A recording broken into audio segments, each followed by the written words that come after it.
Qu'est-ce qui vous motive vraiment dans la vie? Personnellement, moi, je pense savoir qu'est-ce qui me motive. Mais apparemment, il y a un livre qui s'intitule La vérité sur ce qui nous motive. Je me demande qu'est-ce qu'ils vont raconter dedans.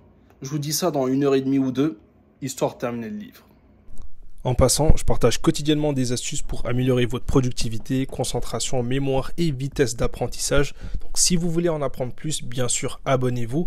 Et surtout, il y a un lien spécial dans la description. Vous avez accès à un guide gratuit où je vous partage une méthodologie étape par étape pour optimiser votre apprentissage. Alors que ce soit dans le domaine des études, du travail ou pour vos projets perso dans le business, ce guide vous sera grandement utile. Alors surtout, n'hésitez pas à y jeter un coup d'œil. Voilà, on vient de terminer le livre. Ça m'a pris 1 h et 40 minutes. Franchement, si on résume l'idée générale, on peut dire que, ok, on connaît, mais en vrai, lorsqu'on commence à analyser les nuances, là, ça commence à devenir super intéressant et je vous partage ça très bientôt. Bienvenue donc dans cette prochaine partie et nous allons parler donc de la vérité sur ce qui nous motive. Moi, je pensais avoir une idée déjà, mais là, on va voir donc ce que le livre nous a réservé. Donc, pour résumer, il y a 3 types de motivation à connaître. La première, de type 1, donc motivation 1.0 si on peut dire, c'est vraiment une motivation qui est axée sur notre survie. Donc, il s'agit vraiment de notre pulsion à vouloir manger pour survivre, se reproduire, tout ça. Le problème avec ce type de motivation, c'est qu'on ne peut pas juste être la somme de nos pulsions biologiques parce que sinon, on ne pourrait pas vivre en communauté. Si on ne faisait que être motivé par nos pulsions, on se mettrait à voler la nourriture des autres, les partenaires des autres, et ce serait vraiment le bordel, si on peut dire ça. Quoique certains font ça, hein. Donc ensuite vient le deuxième type de motivation, motivation 2.0, qui est caractérisée par la carotte et le bâton. Et dans le livre, donc, le type de personne qui fonctionne avec cette motivation, on l'appelle type X.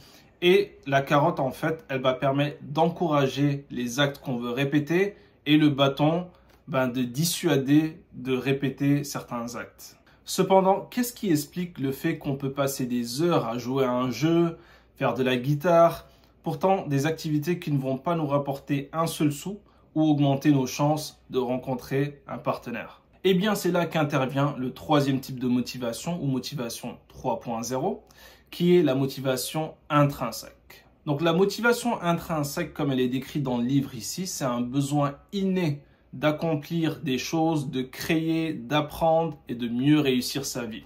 Moi, c'est ce que je qualifierais de légende personnelle, comme dans le livre L'Alchimiste de Paulo Coelho.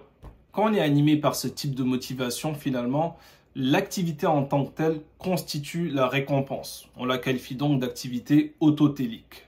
Les gens qui sont animés par une motivation intrinsèque sont nommés dans le livre comme des gens de type 1, à l'opposé du type 2 qui est animé par la motivation 2.0, donc la carotte et le bâton.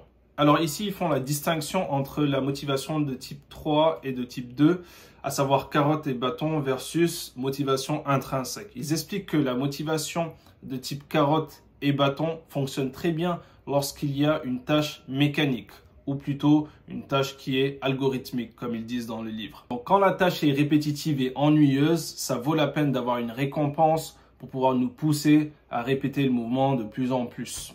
Par contre, avoir une carotte et un bâton est totalement destructeur pour les tâches créatives. La conclusion que j'en fais, c'est que si vous avez un job qui est totalement redondant, la seule chose qui va vous motiver, bien sûr, c'est la thune.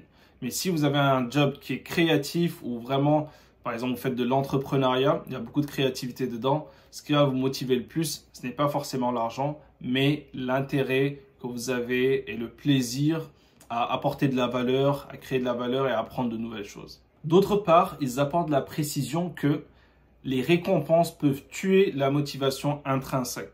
Donc là, si tu prends quelqu'un qui fait une activité et qui s'amuse à ça naturellement, et soudain, tu commences à lui proposer de l'argent pour effectuer l'activité, il va se passer un switch dans le cerveau qui va dire que là, je suis en train de faire un taf, la motivation va baisser, il ne va plus avoir envie de faire cette activité. C'est incroyable. Donc, par exemple, si on a une équipe qu'on veut motiver à travailler sur un projet, on va vraiment leur donner leur autonomie, les faire travailler sur quelque chose qui a du sens et où ils ont une certaine maîtrise.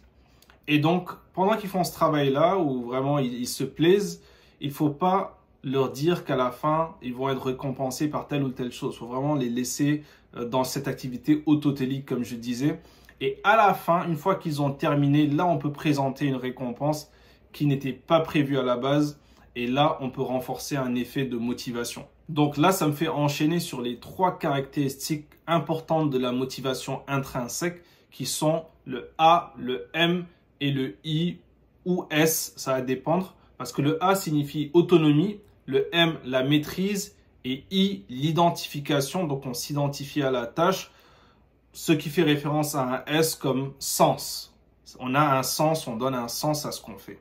Donc d'un côté, l'autonomie, c'est vraiment avoir la liberté de gérer son temps et de s'organiser comme on veut. Et d'un autre côté, on a la maîtrise où il s'agit ici de perfectionner son art, vraiment comme un sculpteur qui essaie de parfaire son œuvre. Et là, à ce moment-là, il faut fournir de l'effort. Ça, c'est indissociable, en tout cas selon le livre, encore une fois. Et la maîtrise est une asymptote, donc on ne va jamais vraiment l'atteindre, ce qui fait qu'elle sera toujours présente en tant que composante essentielle de la motivation, ce qui fait qu'on va toujours avancer.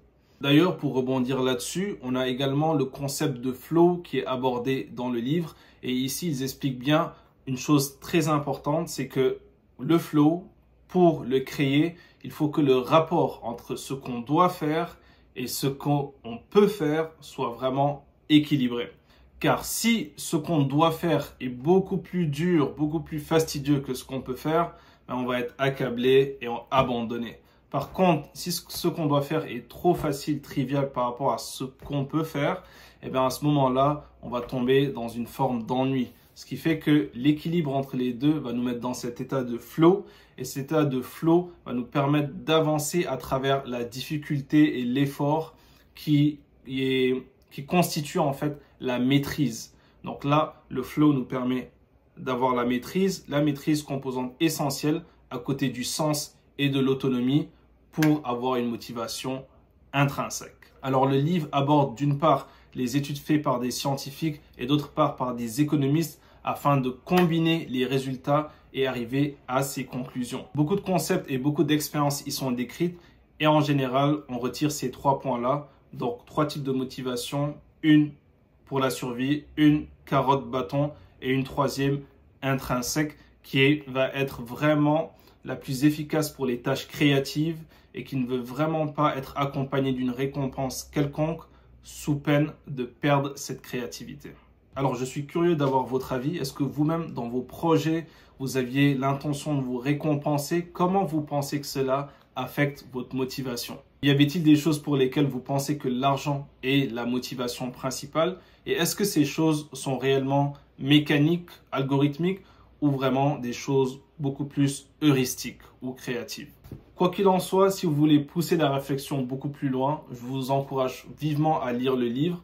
En anglais, ça s'appelle Drive, The Surprising Truth About What Motivates Us, je crois, si j'ai pas raté un mot. Mais en français, en tout cas, c'est la vérité sur ce qui nous motive. Donc, n'hésitez pas à le lire et me faire un retour dans les commentaires. Sur ce, je vous dis à la prochaine et prenez soin de vous.